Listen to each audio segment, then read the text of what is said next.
안녕하세요. 한빛행정사사무소입니다. 오늘은 부양가족 기피 사유서에 대해 말씀드리려고 합니다. 사례일 전 배우자가 부양가족으로 남아있는 경우 어느 날 한 남성분이 저희 사무실에 오셨습니다. 이분은 이미 이혼을 하신 상태였는데 연말정산 자료를 보다가 전 배우자가 여전히 부양가족으로 올라와 있는 걸 발견하신 거예요. 그래서 세무서에 문의했더니 부양가족 기피 사유서를 제출하라는 답변을 받으셨다고 합니다. 이런 경우 사유서를 통해 나는 더 이상 해당 가족을 부양하지 않고 있고 따라서 세법상 부양가족에서 제외해야 한다는 점을 소명해야 합니다. 저희는 이혼 판결문과 가족관계 증명서를 첨부해서 사유서를 작성했고 불필요하게 잡혀있던 부양관계가 해제되었죠. 사례의 성인이 된 자녀. 또 다른 사례는 성인이 된 자녀 문제였습니다. 부모님 입장에서는 자녀가 성인이 되었는데도 계속 부양가족으로 올라와 있어서 각종 공제나 건강보험 문제에서 혼란이 생긴 거죠. 특히 자녀가 따로 소득이 있거나 독립적으로 생활하고 있는 경우에는 더 이상 부양가족이 아니라고 분명히 밝혀야 합니다. 이럴 때 필요한 서류가 바로 부양가족 기피 사유서입니다. 사례 3 사실상 연락 두절된 가족.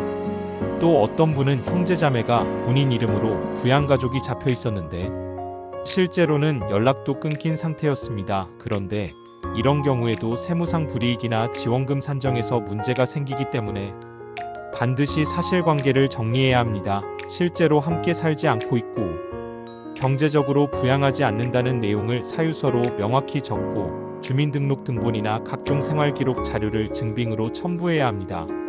사유서 작성의 핵심. 부양가족 기피 사유서를 작성할 때 가장 중요한 건 감정적인 호소가 아니라 객관적인 사실관계와 증빙자료입니다.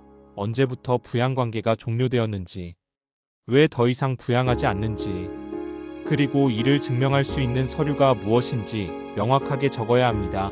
예를 들어 2021년 5월 협의이혼 성립 이후 현재까지 별거 중이며 더 이상 생활비를 지급하지 않고 있다라는 식으로 구체적으로 기재해야 합니다. 그래야 행정기관에서 판단하기 쉽습니다. 전문가 도움이 필요한 이유. 많은 분들이 사유서를 혼자 쓰시다가 문장이 장황하거나 증빙이 부족해서 보완 요청을 받곤 합니다. 그러면 시간도 오래 걸리고 결과가 늦어지죠. 저희 한빛행정사사무소에서는 사유서를 체계적으로 정리해드리고 어떤 자료가 필요한지 빠짐없이 챙겨드립니다.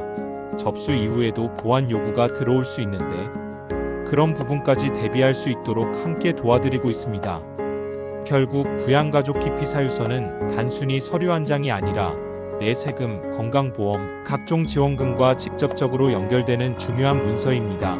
실제로 부양하지 않는 가족이 기록에 남아있으면 불필요한 불이익을 받을 수 있고 반대로 필요 없는 혜택이 잘못 지급되어 나중에 환수 문제로 이어질 수도 있습니다. 이런 불평과 위험을 예방하는 가장 확실한 방법이 바로 기록을 정확하게 정리하는 것이고 그 출발점이 부양가족 기피 사유서라고 할 수 있습니다.